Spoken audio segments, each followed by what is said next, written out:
तपाईले यो नेटवर्किङ कसरी गर्नुभयो यो जेएनजीहरुलाई एकै ठाउँमा ल्याउनलाई तपाईले नेटवर्किङ अहिले त सामाजिक सञ्जालको अहिले कुरा आइराछ अब बन्द पनि भइराछ एक किसिमले तपाईले नेटवर्किङ कसरी गर्नुभयो र कति उतार्दै हुनुहुन्छ आन्दोलनमा आन्दोलनमा हाम्रो धेरै नै आउँछन् तपाईको 3-4 हजार जना मान्छे आउँछ होला जस्तो लाग्छ हामीलाई चाहिँ भन्दा बढी नै हुन सक्छ हैन अनि उहाँहरुले चाहिँ बुझ्नु भएको छ त तपाईहरुको आफ्नो अभियानको बारेमा कसरी बुझाउनु भएको छ बुझिराख्नु भएको छ यस्तो छ तपाईको सबैजनाले बुझ्छन् भन्ने छैनन् हैन तर यो अभियानमा चाहिँ तपाईको चाहिँ यति चाहिँ हामी सबैजना कमन अन्डरस्ट्यान्डिङमा छौं कि हामी चाहिँ हाम्रो देशलाई चाहिँ अब करप्सनबाट चाहिँ मुक्त गर्नुपर्छ नत्र चाहिँ हाम्रो भविष्य जान्छ भने यति चाहिँ सबैजनासँग हामीसँग अवेयरनेस छँदैछ हैन त्यही भएर मेरो विचारमा त्यो एउटा कमन गोल हो हाम्रो सबैजनाको हैन हामी सबै युवाहरुको त्यो कमन गोलले नै हामीलाई युनाइट गरेको हो अब एक लिडरको हिसाबले तपाईले अब यो भन्ने बित्तिकै हुने कुरा त होइन हैन भ्रष्टाचार मुक्त व्यथिति विरुद्ध नेपाललाई सफा बनाउने भनेर चाहिँ कसरी गर्न सकिन्छ यो कसरी गर्न सकिन्छ भन्दाखेरि पनि तपाईको हैन नभएसम्म गरेको गर्ने हो के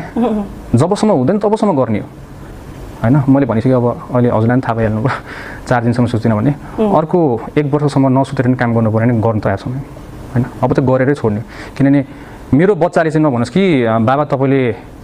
हाम्रो लागि नबोल्दिएर चाहिँ मेरो भविष्य बिग्रियो भनेर चाहिँ नभनोस्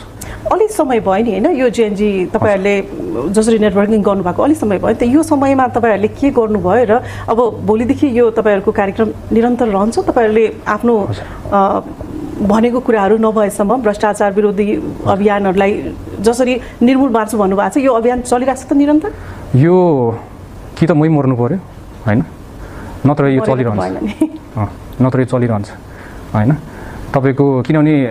हरेक दिन यसरी गरेर हरेक नेपाली हरेक दिन यसरी मर्नु भन्दा त बरु एकैचोटीमा मर्दाखेरि ठिक जस्तो लाग्छ मलाई चाहिँ किन हरेक जना हाम्रो सबैजना नै हाम्रो पोलिटिकल सिनारियोले गरेर हामीलाई इफेक्ट भइराछ नि त हैन त्यही भएर चाहिँ मलाई के लाग्छ भन्दाखेरि चाहिँ यो आन्दोलन अनिश्चितकालीन हो तबसम्म रोकिँदैन जबसम्म चाहिँ उहाँहरु सुध्रिन्न अब चाहिँ हैन उहाँहरु सुध्रिनुपर्छ अब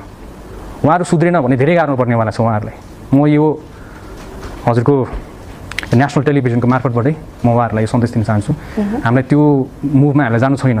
हामीलाई उहाँहरु पनि हाम्रो अभिभावकै हो त्यो अभिभावकको एउटा जिम्मेवारी चाहिँ उहाँहरुले निभाइदिनु पर्यो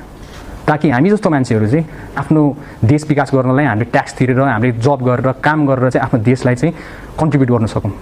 हाम्रो देशमै रहनु बस्नु पाऊँ हामी विदेशी नपरोस्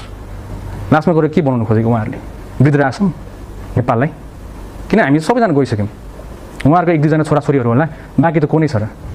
अस्ट्रेलियाबाट फोन आउँदाखेरि पनि तपाईको मेरो बुवालाई हस्पिटल लिएर गइदिउ भनेर भन्छ तपाईले यो नेटवर्क